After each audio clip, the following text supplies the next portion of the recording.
This is Dr. Karen, and you are listening to the Facto Leaders podcast, where I help pediatric therapists and educators become better leaders so they can make a bigger impact with their services.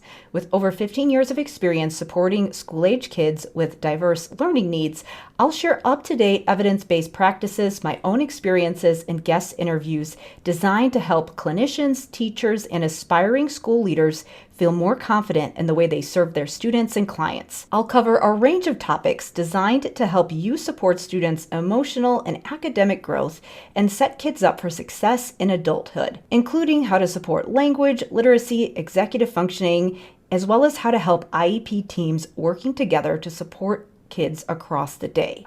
Whether you want to learn more effective strategies for your therapy sessions or classroom, be a more influential leader on your team, or find creative ways to use your skills to advance in your career, I've got you covered.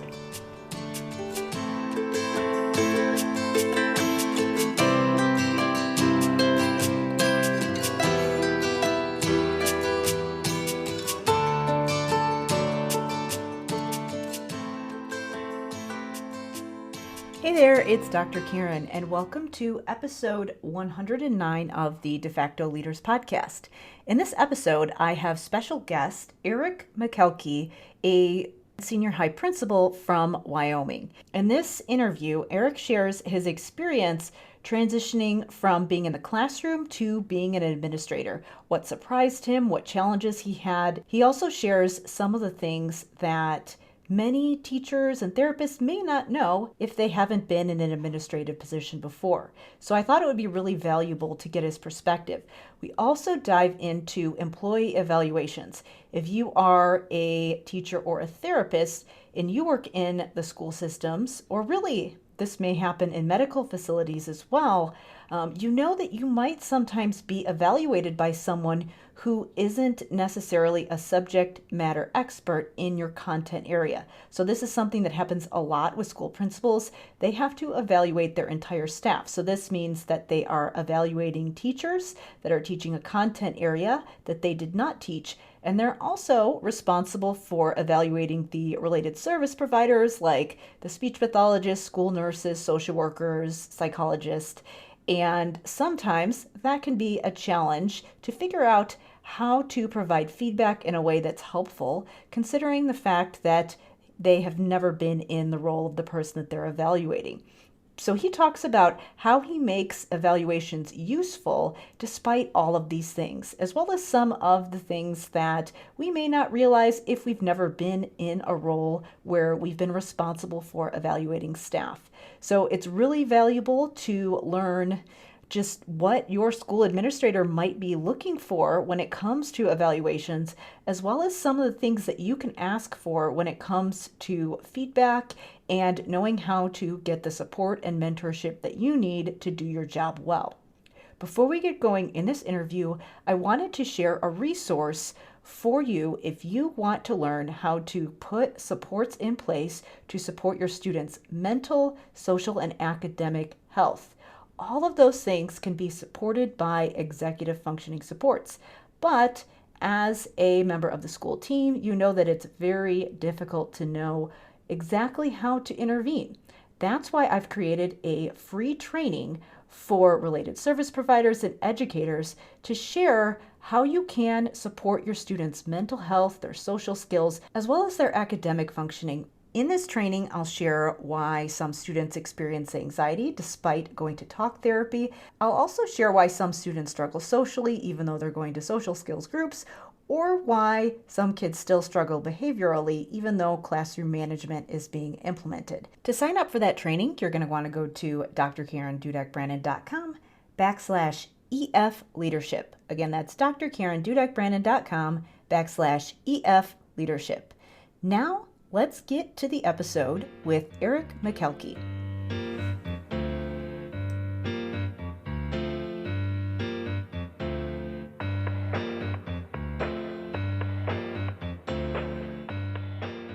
Today I am joined by Eric Makelky, a principal from Wyoming. So thank you so much for being here with me today.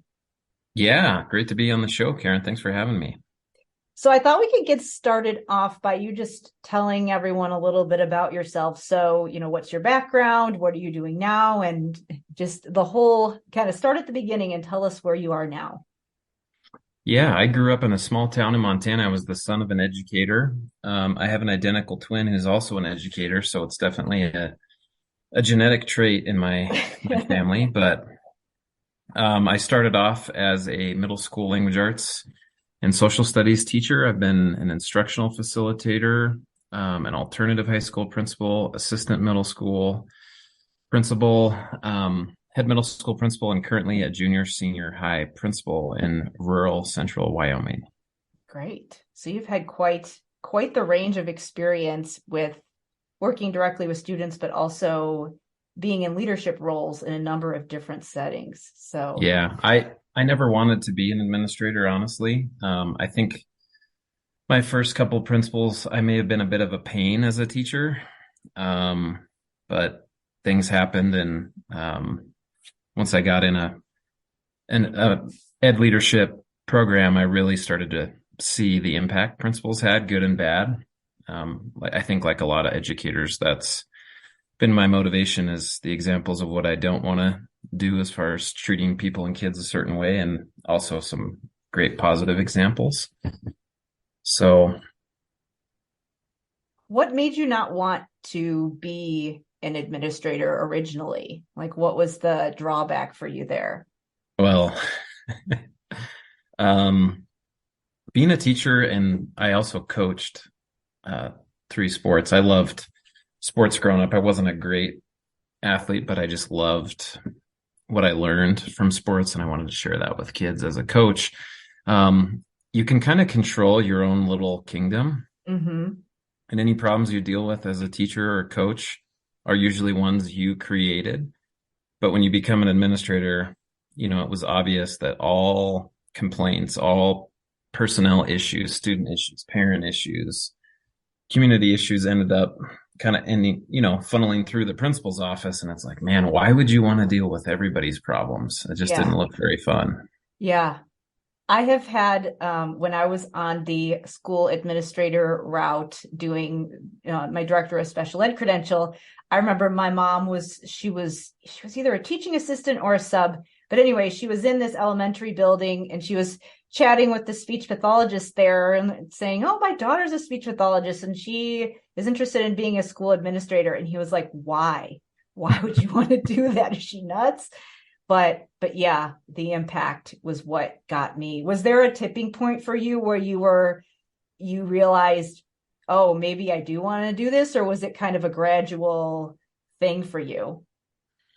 Well, until I got in a program, which I had to take because I accepted a new position, and the superintendent realized after I accepted this, in Wyoming, we call it instructional facilitator Mm-hmm. role. He said, "Wait, you don't have a master's? Well, you need to get one." So I started looking at what administrators do, because before that, like as a young teacher, you don't want to see the principal. You don't want to go to the office. Mm-hmm. You don't want to, you have your evaluations and observations, but other than that, it's like keep your head down, do good things with kids, stay out of the drama and the problems.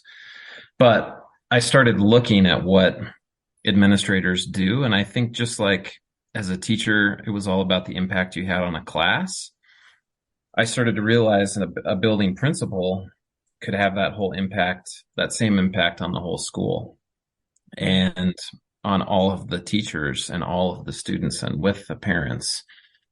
So that was the draw. It definitely comes with problems. And like in your situation, if you get into special ed or one of the other related services, it's usually because you love working with kids. Why would you want to give that up to be a special ed director and deal with compliance? Yeah.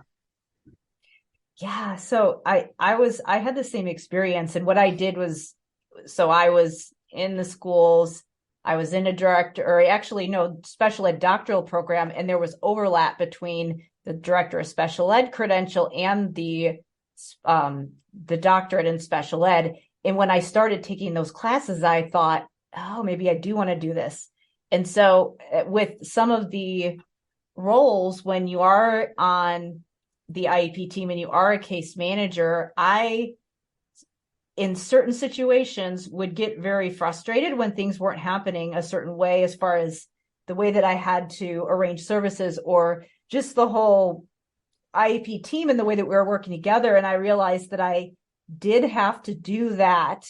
And I had to take it upon myself to do that, even just not being in an official administrative position. And then it was like, oh, when you actually focus on this, it can make a big difference over here with what's happening directly for students. And that was what did it for me. Not, again, I think that sometimes people think that the school administrators are like, people don't necessarily understand all of the things that they have to do on a daily basis. And yeah, I'm curious if there was something that, like, what was different when you made the transition from teacher to administrator? What things surprised you about the role of being in a leadership position? It felt a lot like being a first year teacher. Mm-hmm.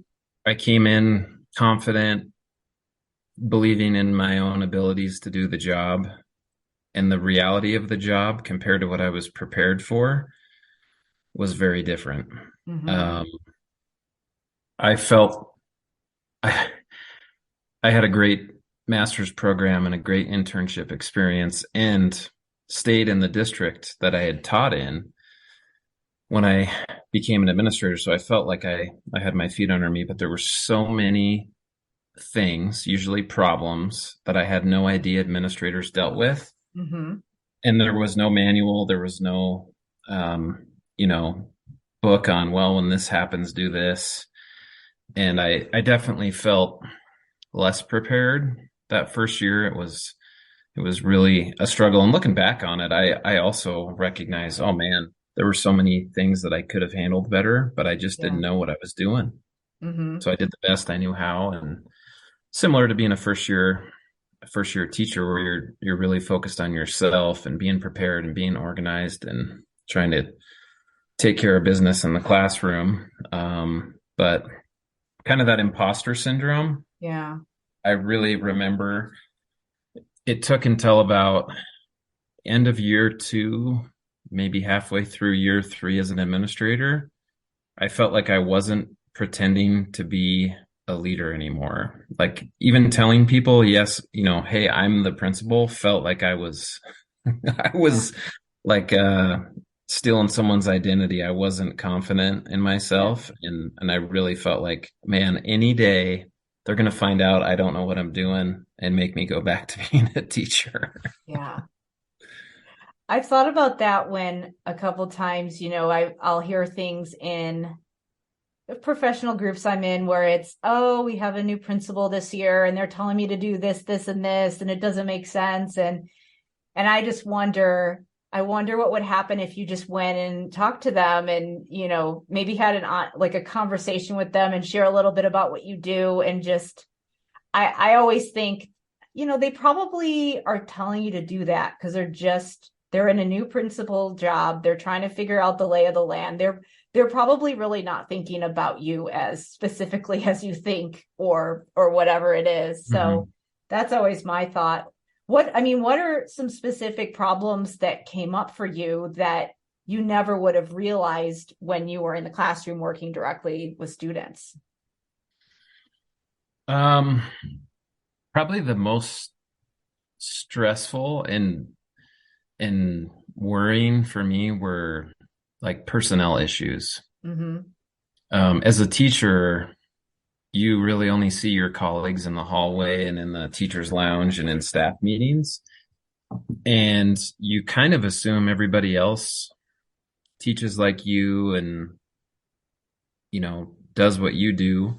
But when you become an administrator, you see the spectrum of professionalism and, you know, organization and putting work in and how kids are treated in the school. You see a lot of great examples of that, but then you see some really poor examples. and those situations were difficult, and I felt pretty unprepared, like, man, what do I do? This teacher's doing this and that shouldn't really happen, and how do I handle it? And trying to find a balance of, growing teachers and giving teachers feedback, but also not tolerating non-negotiable behaviors, adult behaviors. Yeah. Yeah, that's really interesting because now that I think about it, where it's a lot of times people who are, I guess, sometimes unintentionally, when people are in their silos thinking about, here's what I need to do with this group of students that's in front of me, whether it's the whole classroom or whether it is a special service provider like SLP, social worker, psychologist, or somebody who's working with kids in a smaller group setting, where you wonder just why the principals are making decisions that they are, or why just how it all trickles down and affects each other. And I think that sometimes that can be really hard when you are just focused on, this is what's going on in front of me, and to realize that, wow, like there's so much going on, and there's so many moving parts that are impacting how the leaders are making their decisions. Were there any things that made more sense for you once you got into that role, where it was like, oh, this is why they do what they do? Yeah, I think when you become an administrator, you see all these different forces pushing and pulling in different directions, federal mandates, state mandates, school district mandates, superintendent mandates, parent and community beliefs, and all of that kind of has to get filtered through the leader of the building, and then comes out as, new initiatives, new programs, new focus, new curriculum. And as a teacher, you're really, especially if you have a good building administrator, you're really isolated from that. Mm-hmm. And you just kind of assume like, oh, this is the principal's thing that he or she's making us do. But when you become the administrator and you get those emails and go to those meetings and hear about all those competing interests and mandates, that made a lot more sense, where it's like, oh, that's why sometimes principals feel like they're switching directions, or, oh, a new school year, a new shiny object thing, Yeah. that's what makes it difficult, I think, to have consistency in a school, is year after year, those mandates can change and priorities can change at levels higher than just the principal's office. Mm-hmm. So that made a little bit more sense to me. And it also made me really empathize with past principals. Like, oh boy, this is tough. You can't just tell teachers every time you get an email, we're doing this, we're doing this. You have to kind of filter out, and really, I think about good principals do two things. They wear a bulletproof vest and try and protect teachers from some of those shots that, especially recently, people take at educators, and keep that off of their plate. And the other thing is try and remove some obstacles that are in the way of good teachers that are trying to do things, whether it's funding or policies or time in the day. Just get out of the good teacher's way, and let them work their magic and help them solve problems that are holding them back. Yeah. I think that was one of the building principals that I worked with, for actually the person who hired me for my job that I had as an SLP for 14 years was really good at that, especially being the shield. There were so many times when teachers needed support, like a parent was asking them to do things that weren't reasonable, and they were getting bullied, and she would just, literally, it was so many meetings where she would let the parents or whoever it was, she would take it if they would say things to her that weren't very nice. But the minute they started saying anything to the teachers, it was like, hey, you don't talk to my staff that way. Mm-hmm. And this is just setting boundaries, and again, kind of being the buffer so that the teachers could do their jobs. And then also just that what she was really good at was empowering people and letting them do their thing when she knew that they knew what they were doing. I always really Yeah. appreciated that about administrators who would, like you said, get out of the way Hmm. when people knew what they were doing. So on that note, I know that something we wanted to talk about today was employee evaluations. Obviously, just as you mentioned before, when you're starting to see all these different things going on, part of your job is to coach and mentor and make sure that there are good teaching and just overall practices going on in the building.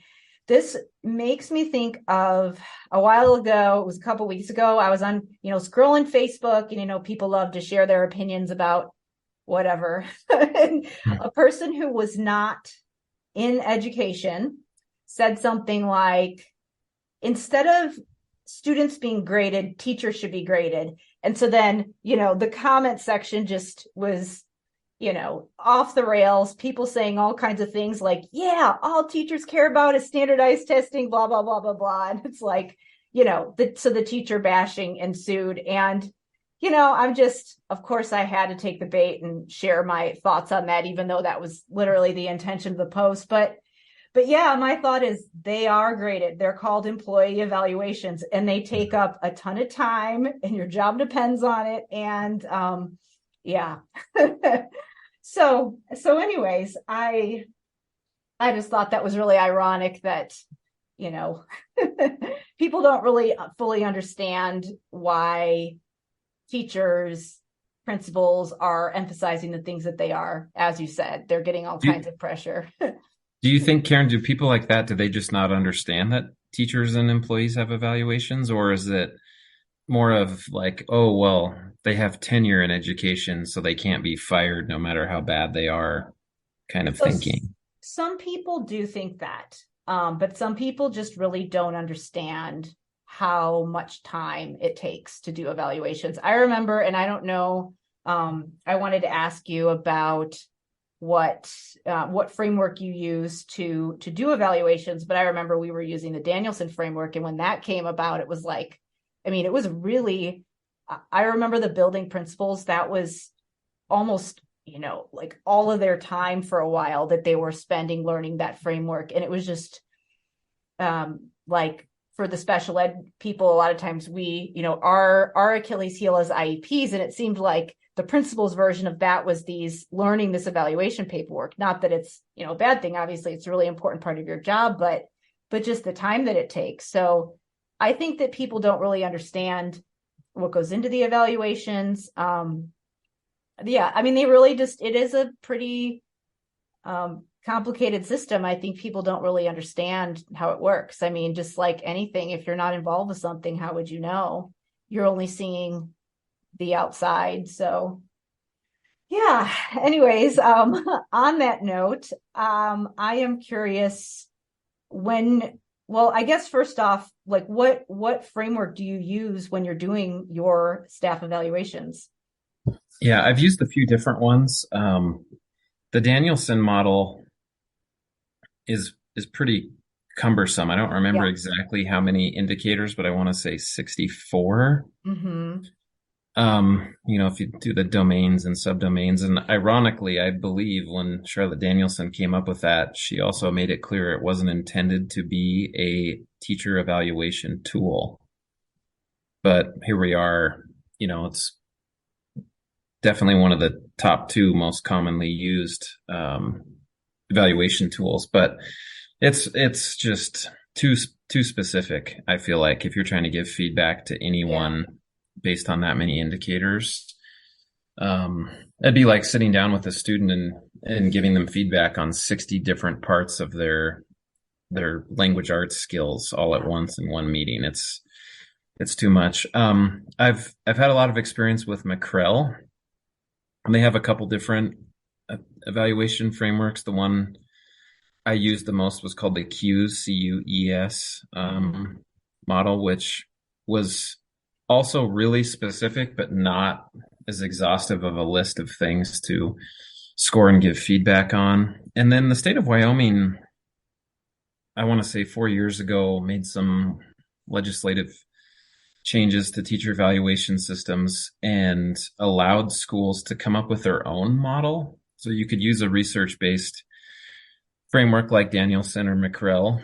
But what a lot of districts did is they simplified their evaluation tool and aligned it to some of the same domains, classroom environment, communication, professionalism, um, things like that. But we, at my prior district, and then also in my current district where I've only been for 1 year, we use kind of a self-generated model that's much simpler. It has 4 domains and 4 subdomains, so 16 different indicators, and those can be a lot more effective if they're developed at the local level and teachers are involved in what that looks like. And then you can do the same thing with your other professional staff like counselors, therapists, nurses, OT, PT, SLP.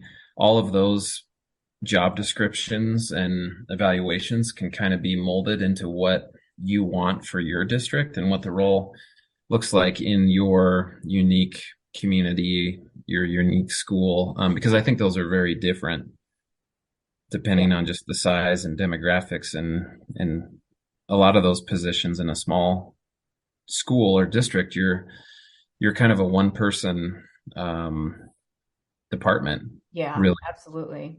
So, yep, I've used a few different ones, and I can say, if there was one great evaluation tool, we would all be using it, but there definitely isn't one great one out there that I've seen. Yeah. That is a good point, that if you throw too much information at people, they're not going to change anything. It's just going to be, let's get through the paperwork so we can all get back to work. It's not going to be, let me sit and reflect and focus on one thing I can change rather than just, being bombarded. It definitely feels like that sometimes when you have a process that's too cumbersome. I wanted to take a quick break here and mention one of my free trainings that's going to help you be a leader regardless of what your job title is. One of the themes that comes up in this interview is the idea of having a growth mindset. This is really important to have as someone working with kids. It's also something that's really important to instill in your classroom or your therapy sessions so that you can teach kids to not just know how to problem solve, but also to have that mental flexibility and understand that just because you can't do something now, it doesn't mean that you can't improve your skills. To be able to do that, you have to be able to read situations and know how to problem solve on the spot. And you also have to be willing to work through learning curves. All of these things can be enhanced by having strong executive functioning skills. Many times when students struggle with challenges and we see behaviors in the classrooms or we see them having a difficult time functioning in social situations, it ties back to executive functioning. That's why it's so important to instill this across the day in a school setting. And this could be a bigger, broader leadership initiative. So that's why I created a free training for educators and clinicians to show you how to put executive functioning supports in place and also share why some of the models being used in the school systems aren't working as effectively as they could. So to learn more about that free training, you're going to want to go to drkarendudek-brannan.com/EF leadership. Again, that's drkarendudek-brannan.com/EF leadership. Now, let's get back to the interview. So you mentioned the idea that there are so many different areas where you have to provide mentorship, coaching, and legally and compliance wise, you have to be the one that's evaluating everyone that is reporting to you. So how do you, as a principal, do that when you have one specific or just a couple specific areas that were your subject matter expertise? How do you approach that when you have to be responsible for a whole bunch of different, not just content areas, but roles like in therapists and other disciplines? Yeah, that was hard when I became an administrator in the district I taught in, because people really reminded me, well, this is different than what you taught. You Yeah. know, I remember being in like a wood shop teacher's classroom and he's like, well, this is different than those core subjects, English Hmm. and social studies that you taught. So that's been easier because where I'm at now, people don't even, I've told them, but they don't really think of me as a classroom teacher. Hmm. Um, but I guess the way that I do that, and it's difficult because it can be overwhelming. And I also, if I can go back to one of our first topics, I realized when I became an administrator how difficult it is to give good feedback to Yeah. individual staff because you're doing so many evaluations. And I did the math with Jethro, who does the Transform and Principal podcast. We did the math on the number of evaluation things I have to do per employee. I would have to do one evaluation, more than one per day of the school year. Wow. Well, no wonder I feel rushed and I feel like, boy, I'm not given as good a feedback as I could. And Yeah. that made me empathize with my prior principals. I felt like, they'd come in and observe and give kind of generic feedback sometimes. Well, no wonder they had four more to do that week. And the perspective is a lot bigger than just the one teacher. So I think about, I guess, my personal philosophy on good instruction when I'm in a classroom. And that's how I give feedback. I look at what is the biggest thing getting in the way of student learning.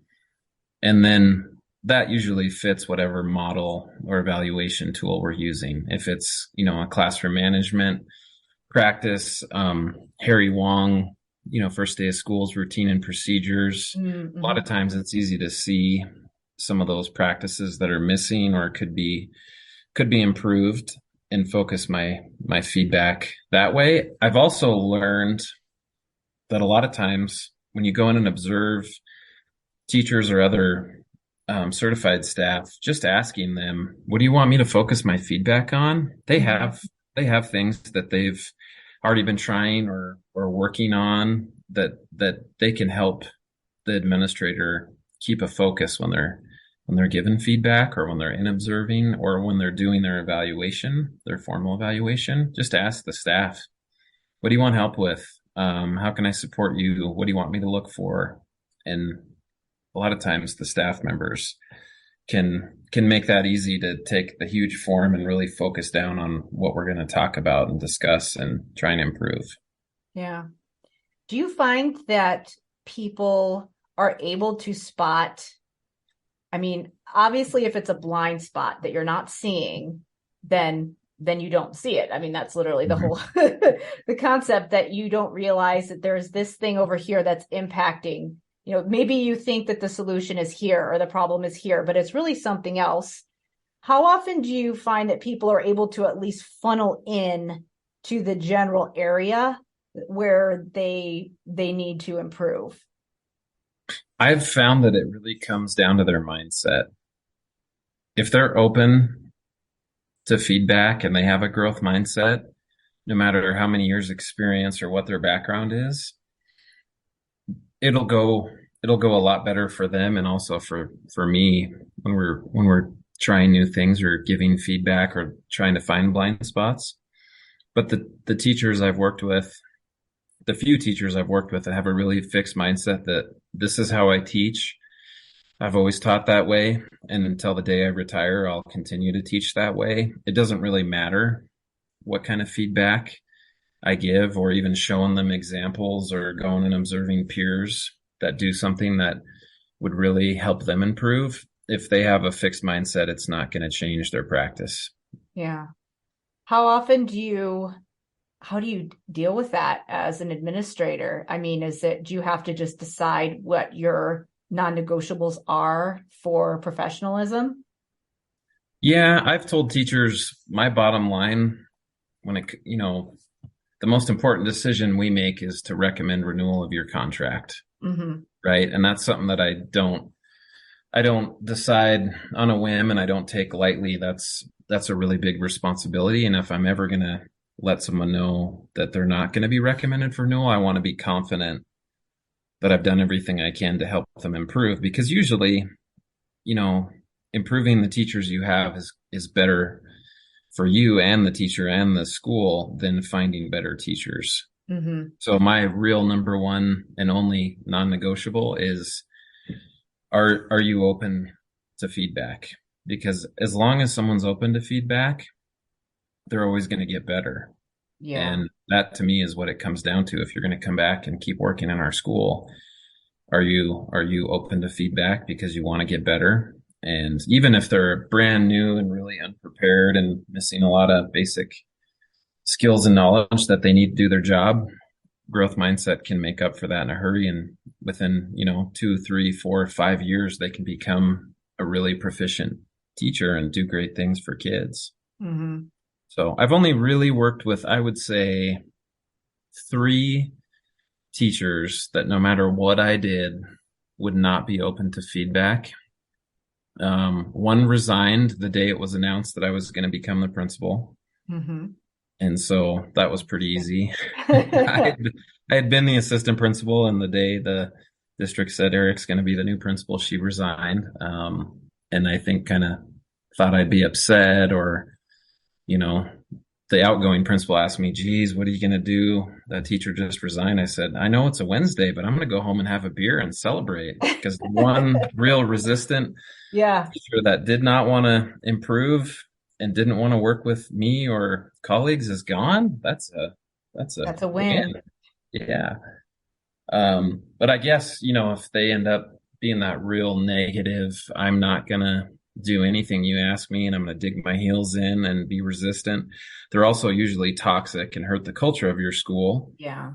So if you have someone like that who isn't doing good things for kids and is pulling down colleagues, that's where, your real stick as a principal as well. You're going to go on a plan of improvement, and you're either going to follow it and get better, or you're not going to be here.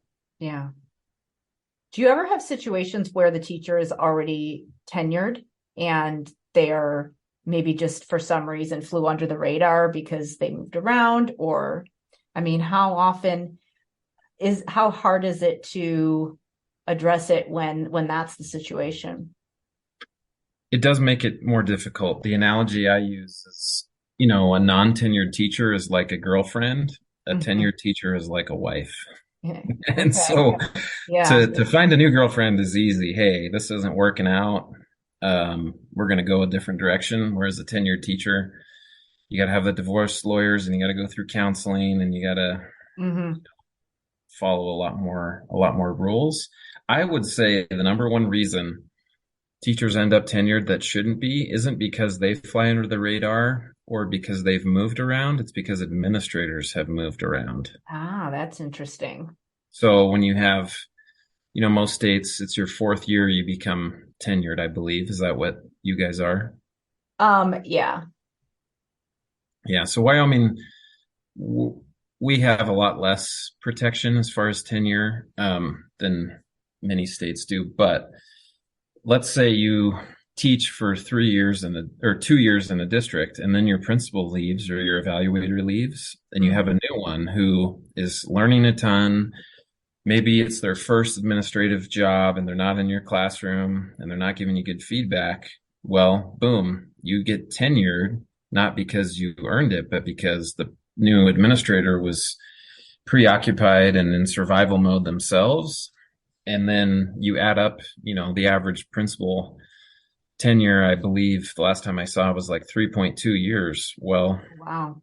You're not even getting tenure from your same principal. In a lot of cases, you'll have 2 different or 3 different administrators that you end up by default getting tenured because they weren't in your classroom. They didn't give you good feedback. They had maybe other staff members that were doing unprofessional things that took up the evaluator's time, the principal's time, so much so that they didn't even see you teach much.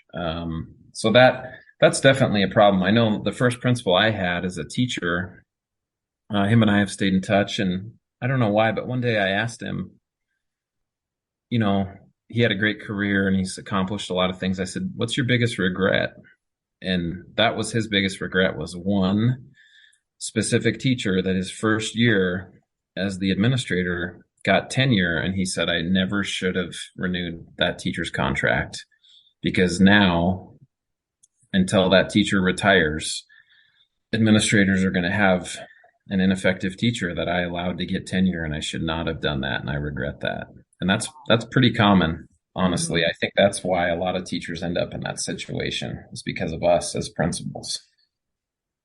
I didn't realize that the average stay for a principal was only 3.5 years. I guess it kind of depends on the district and the community and how many schools you've been in. But yeah, that's really interesting that the how much principals do end up moving around because of various reasons. I mean, why is that? Is it because they want to get experience in different places? Is it because they don't like the job that they're in? I mean, why is there so much movement there?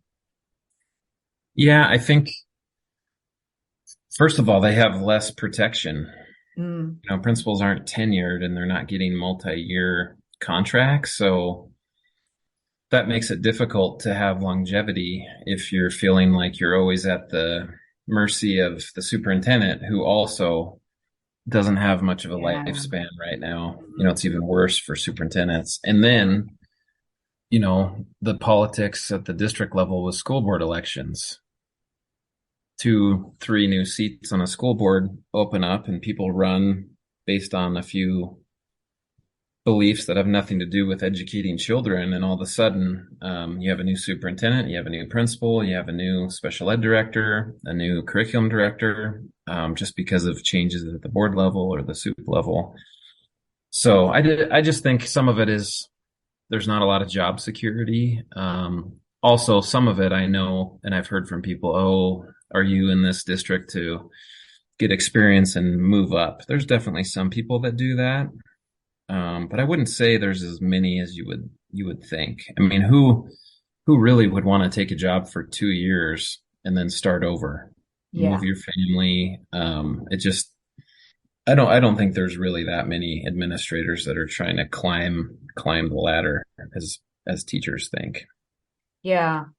Well, and I think people don't realize that there isn't as much security. They don't realize the impact of the board and all those things that you just mentioned, that again, we're kind of buffered from that because it's part of your job to take that information in and then use it to lead your building. And I think that's, everybody has something that they're dealing with that people that are in different positions or at different levels don't realize.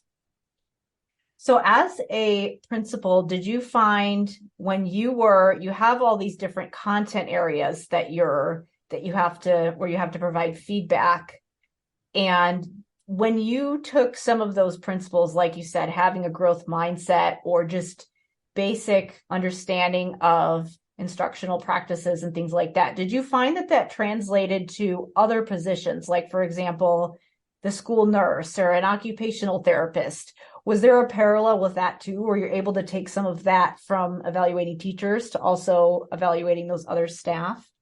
Yeah, because I think a lot of those other staff are in support roles, and a lot of what they do, and honestly, how I see them working as a member of a team. Mm-hmm. Totally. So, IEP meetings or MTSS meetings or student support meetings. And you can kind of see, how do they work with classroom teachers? How do they work with administrators? How do they work with parents? How do they work with case managers, the special ed director, the other support professionals that are on the student's team? And so you can see how they work effectively with others, and you can see in a hurry, they make it easy for teachers to understand and implement things and be a part of the team conversation. Or, I think of one professional service provider I worked with that was really difficult for the team to work with, because this person felt like, well, I have all the answers, and if you would just do this, the kid would be fine, but you guys won't do what I want you to do. And it's pretty easy to see, like, oh, you may know your stuff and you may be dead on with, what you want us to implement, but if you can't work with people on the team, you're not going to help the kid. Yeah. So that's pretty easy. That's pretty easy to see because those positions don't really work in isolation. So it's just a matter of how do they work with a team. And, a lot of times they're the expert. They know their area way more than the teacher and definitely the principal do, unless they've been a counselor or professional, which very few of us have been. I don't know of many that have that background. So, Yeah. Yeah, I think that's really important because sometimes, I know that sometimes people feel like, well, I have all this training and expertise. And sometimes people in that position, like, SLPs, for example, I can give that from personal experience where a lot of our training is more medical. And then we have to come in and figure out how it works in the schools. And it feels a little bit like it doesn't quite fit. mhm. And we have to figure out how to translate it to the school setting. And so a lot of times you do go in thinking, wow, I had all of these classes and I know that these other people didn't have all of this other training, but at the same time, recognizing that they also have a lot of training that you don't have, and that maybe there's a reason that they're not implementing it in their classroom, or, maybe open to your feedback or whatever it is. I think the teaming aspect is really important because, as you said, otherwise it becomes siloed off and you won't get anything done. Yeah. Yeah. Yeah. The other thing that's helped because well, honestly, my first year as an administrator, I think I told you the other day, Karen, someone said, "Hey, don't forget, you got to do the nurses evaluation." Yeah. I thought they were joking. I was like, Uh-huh. wait, principals evaluate nurses? I mean, Yeah. I have no idea like what kind of feedback to give a school nurse, but um, similar to teachers, especially master teachers, experienced teachers, just asking those other professional service providers, what do you want help with? What do you need from me? What are you already doing that I could help you with feedback around, or even having like a self-evaluation tool or a professional growth goal? That has helped me a lot because, like the counselor will say, well, this is what I'm working on and one of my focuses this year. And then I know I can use that to focus my feedback and evaluation. Mm-hmm. Otherwise, there's going to be a long list of things on their evaluation that you really don't know where they're at because you're not sitting in their office and, literally observing how they work with students, or even in all the meetings. Like I had a new school nurse this year, and she asked me, she said, "Hey, I was looking in the evaluation program and it says you have to do a formal observation. Are you going to come like take notes in the nurse's office for a period?" And I laughed and I said, "No, no, yours will be a little different than like a teacher observation. I'm not going to just come take notes and watch you interact with kids that are puking and have a fever and need an ice pack and things like that." So Yeah. I've learned we don't do a very good job explaining that to people when they're new to education. Like if they've been an OT in the medical field and are now Yeah. joining a school position, we don't explain a lot of those things like evaluations because they're very different than they look in other professional settings. Yeah, they definitely are. And I think that sometimes it depends on the role. I mean, if you are someone like we would actually do the evaluations very similar to the teachers if for the SLPs, because they could come in and observe a session with a student because we're providing therapy. It wasn't Mhm. like the nurse, where the nurse doesn't really have sessions with kids. They have specific medical things that come out throughout the day. And a lot of times they don't even really have appointments. I mean, sometimes if kids need certain medical treatments, it has to be provided at certain times, but yeah, I mean, it was a little bit more like the teacher evaluations, but you still had to kind of translate it where it's, well, we don't write lesson plans, we do IEPs and we do IEP goals, and so it doesn't necessarily make sense for us to do the lesson plan exactly like the teacher. And I always appreciated when the administrator was understood that. I think the other thing is, just as a person who knows this person is evaluating me, they have a different background than me, having the self-awareness to understand, what can I get from this person? Like, I wouldn't ask my principal for feedback on something that was a very specific protocol specific to my profession, but maybe I could ask them for feedback on, how well did I explain that during the IEP meeting or something like that. I think that self-awareness piece of, this is useful information that I could get from this person, and maybe I can go somewhere else to get information from somebody more specific. Like, I can ask a peer to come in and observe me or something like that if I wanted, above and beyond. Do you feel like, I mean, how do you model that self-awareness of knowing what to ask and where to get feedback?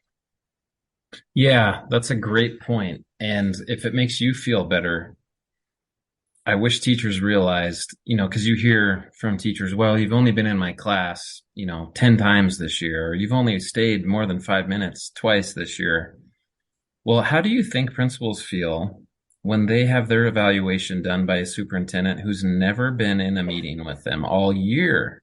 Yeah. It's like we know the feeling, and we're all accustomed to that. That's just part of the process. So what I've told teachers, and I've been a little more upfront and repetitive with it this year, being new to the district, is, hey, when I do evaluations, it doesn't matter who you are and what role you're in.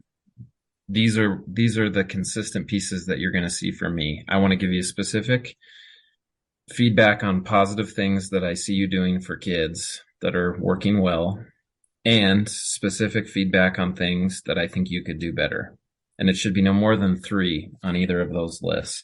Mm-hmm. But what it really comes down to, when you sit down and do your evaluation, you're always filtering through the feedback you're getting. Like, oh, that's not true. Oh, no, I really do that. He just doesn't know I do. We all do that when we're getting feedback. So as long as you can say that you feel like, honestly, my evaluator cares about me as a person, and they're trying to help me get better, you can take things from that feedback and feel good when you walk out of the conversation. Because if you feel like they don't even know me, they don't even know what I do, they don't care about me, they don't even know my name, I've never seen this person, no feedback they're going to give you is going to make a difference in your practice. Yeah. And also, if you feel like they're out to get you, or they're not trying to help you, or they're just giving you really generic feedback and acronyms that they heard from a book or some training or whatever, that's not going to help you get better either. But as long as you feel like they care about you as a person and they're trying to help you get better, it doesn't mean their feedback is dead on and everything they tell you is exactly where you feel like you're at, or the scores are where you would score yourself. But you can still walk out of there and feel like, yeah, that was productive and it was good to get feedback. Sadly, that might be the only feedback you get, especially classroom teachers. You might get a little feedback from kids or parents, but if you're not getting feedback from your building administrator, where are you getting it? Yeah. Yeah. I mean, that is, to me, the person who really just sees how you interact as a person in that building, on that team. So I know we've been talking for a while, and I wanted to make sure that people knew where they could follow up, learn a little bit more about what you do. And also, I know that you have a podcast where you dive into topics such as this one and other things that school leaders work with. So where can people learn more about how to connect with you? Yeah, the podcast is The Transformative Principal. And technically, I'm the guest host. So Jethro's done all the work and, produced over 500 episodes before I agreed to just temporarily host it. But it is a good one for any educators and any kind of leadership role or aspiring leaders to follow and subscribe to, all kinds of different topics on the show. And then as far as getting in touch with me, my Twitter handle is at Makelky, and my last name is spelled Makelky. Great. Well, thank you so much for being here with me. Yeah, thanks for having me on the show, Karen. Really appreciated the chance to talk evaluations with you today.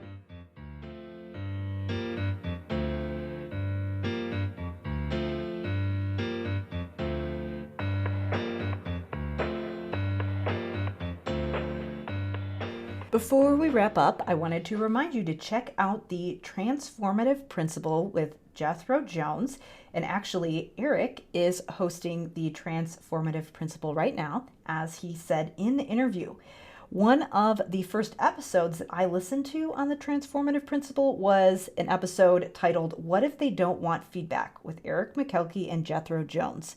So, this is a really interesting conversation about employee evaluations. I definitely recommend checking it out, as well as checking out some of the other episodes on the Transformative Principal. So, be sure to check out the show notes for links to the Transformative Principal, as well as Eric's Twitter handle. And also, don't forget to check out my free executive functioning training for school clinicians and educators, where I share how to put executive functioning support in place so that students are supported socially, emotionally, and academically across their day. To check out that training, you're going to want to go to drkarendudek-brannan.com/EF leadership. As always, if you have an idea for a great guest or if you're interested in being a guest, then reach out to me at talktome@drkarenspeech.com. And if you enjoyed this episode, feel free to share it with your colleagues or your friends. Thank you so much for listening, and I will see you next time.